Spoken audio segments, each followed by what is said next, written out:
1. No confirmation without information. You know, when Secretary Clinton said she had a clear-eyed assessment of the threats in Libya, that proved after this hearing not to be true. The Department of Defense knew about the cable coming from our Libyan ambassador saying he couldn't defend the consulate.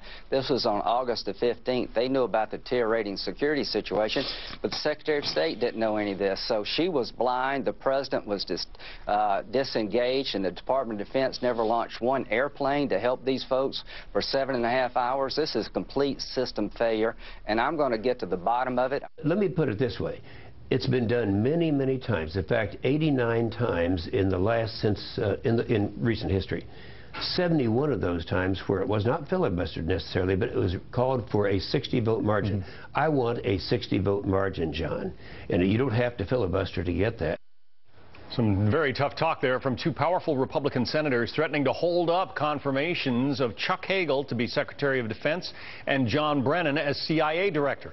At issue, the deadly terror attack on our consulate in Benghazi, Libya, and what Senator Graham calls stonewalling by the White House over requests for more information.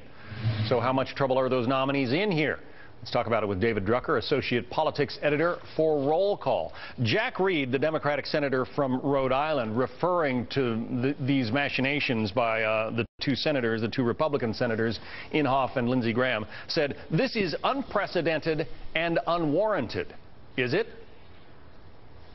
Well, that's up for people to decide. I'm not sure if it's completely unprecedented. I mean, both parties have held up nominees, have filibustered nominees, whether to the Supreme Court, to high court positions, or otherwise, to key cabinet and ambassadorial posts when they felt it was warranted, when they didn't like an administration's policy.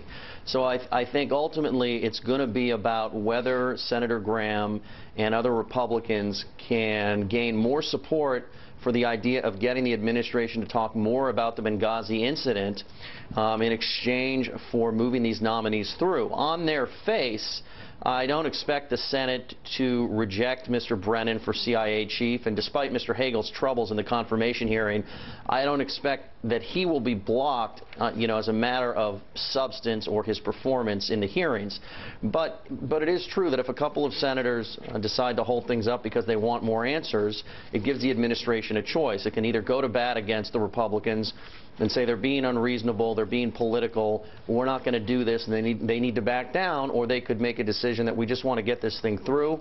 Let's try and give them enough information to satisfy them and get it over with. Tommy Vietor, who's a spokesman for the National Security Council and essentially a mouthpiece for the administration in this situation, said these are critical national security positions and individual members, meaning senators, shouldn't play politics with their nominations.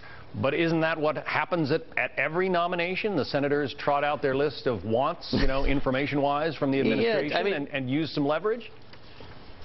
Well, John, I think that's what advise and consent ultimately means. It means you shouldn't block unless there's an extraordinary measure, but you can advise and kind of let the administration know what you want in exchange.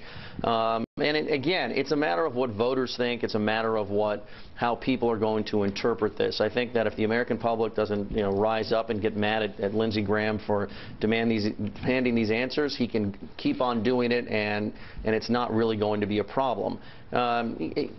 Politically, if people think that Republicans in the Senate are being unreasonable, then it becomes a problem, and vice versa.